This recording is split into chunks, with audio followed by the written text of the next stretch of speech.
Hello and welcome to PFP Media.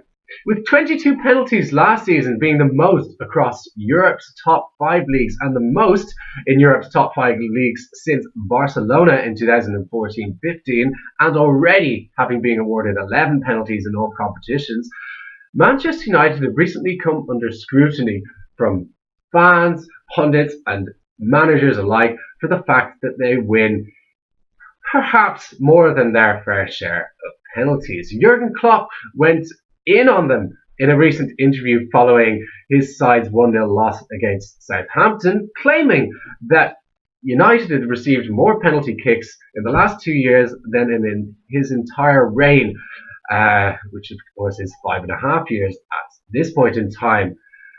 And former Sky Sports and current beIN Sports misogynists Andy Gray and Richard Keys went in on United, in particular focusing on Marcus Rashford and Anthony Martial, who incidentally have won 7 penalties each since the start of last season, and claiming that these two in particular dive on a regular basis and that at least 20 out of the 33 penalties that United have been awarded since the start of last season should not have been so, according to Richard Keys.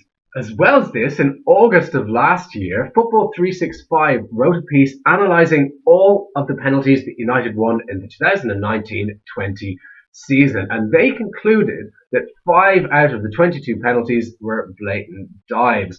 In their opinion, Marcus Rashford and Daniel James were culpable twice each, and Bruno Fernandes was culpable once. In my opinion, 3 of these penalties were definitely dives, but the other 2, I'm not so sure. There was one against Leicester City at Old Trafford in a 1-0 win where Rashford went over from a Sionchu foul, and there was clear contact that Football 365 thought that it was a dive. But before we analyse why Manchester United win so many penalties, bear in mind that they are not the only Premier League club winning more than their fair share of penalties, it's important to note the significance of these penalties and how many points they win United. And if we take a look at the penalties they were awarded last season and look at that piece by Football 365, without those penalties, United would have finished on 60 points as opposed to 66. Chelsea would have then moved up to 3rd, still on 66 points, and Leicester up to 4th, gaining a point to finish on 63, thanks to what F365 believes should have been a 0-0 draw at Old Trafford. And like I said, I think that Sionchu did foul Rashford and that United actually deserved that penalty. And in that case, they would have finished level on points with Leicester, but gained Champions League qualification through a superior goal difference. So just from those 3 penalties, you see that there's a clear reduction in points. And if you're taking the view of Richard Keys and Andy Gray, then Man United shouldn't have even come close to achieving Champions League qualification, and they shouldn't be joint top of the league with Liverpool, with a game in hand, with a chance to go 3 points clear of them. So far this season, opposition managers have bemoaned the penalties United have been given. But having looked at each of the 6 Bruno Fernandes has converted in the Premier League so far this season, they don't really have a leg to stand on. The new handball rule is clear as day.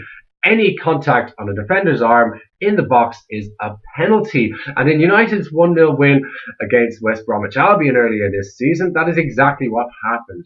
Juan Mata rifled in a cross from about 6 yards away from the defender. It hit his arm and United got a penalty and won the game. There are question marks about United's 100th minute penalty winner against Brighton in their first game of the season, but Neil Maupay deliberately handled the ball in the box, giving the referee no option but to award United a penalty kick.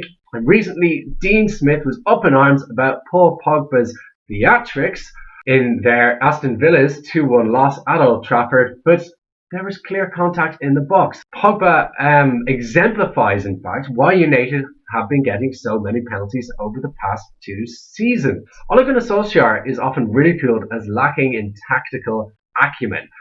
I've certainly been guilty of this in the past, but a close look at United's penalties over the past 2 years tells a different story altogether. And in Pogba, Martial, Rashford, Mason Greenwood and Bruno Fernandes, United are blessed with a plethora of attacking players who are blessed with pace, skill and close control. There is a clear effort to get the ball into the box, with their forwards instructed to get the wrong side of the defender and stay close to them. More often than not, the defender will make some attempt to get the ball, or at the very least try to put the United player off. And at this stage, under the slightest bit of contact, the United player goes down. Now, okay, if we were talking about football in the 1990s, perhaps these aren't penalties, but we're not. Football has moved on, and in the current climate, you're not really able to make a challenge in the box unless you get the ball, or anywhere on the pitch.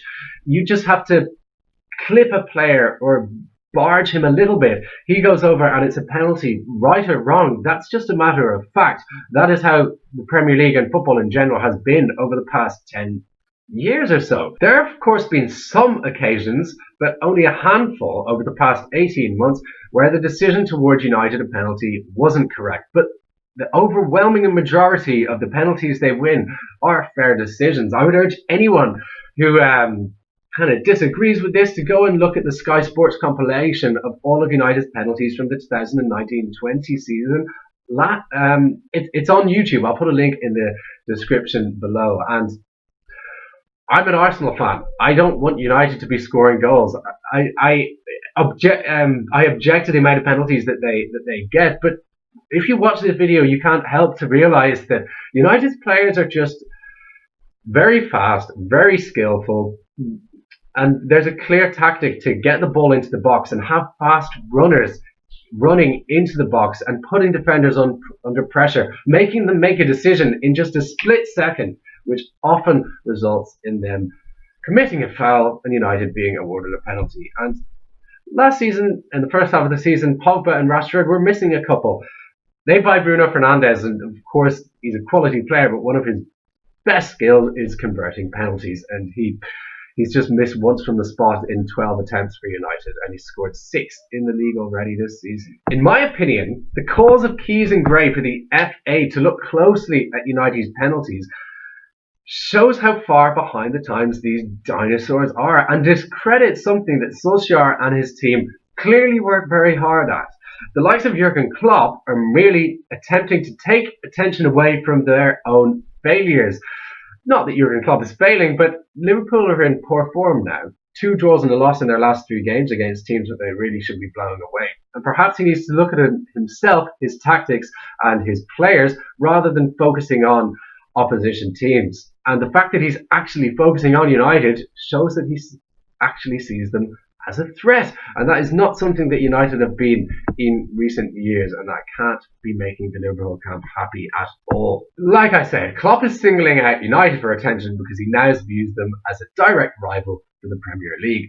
But it is in fact another Champions League chasing side who have won even more penalties than United since Klopp took over. Yes, Leicester City have even won 8 penalties to United's 6 in the Premier League this season, and 49 to United's 42 in the Premier League since Klopp took charge in October 2015. And just like Manchester United, Leicester City are blessed with an array of quick, skillful forwards and midfielders. You can think of the likes of Jamie Vardy, Harvey Barnes, Ayoze Perez, Yuri Tielemans, James Maddison, and of course previously Riyad Mahrez. And the fact of the matter is, there is no conspiracy to award United penalties.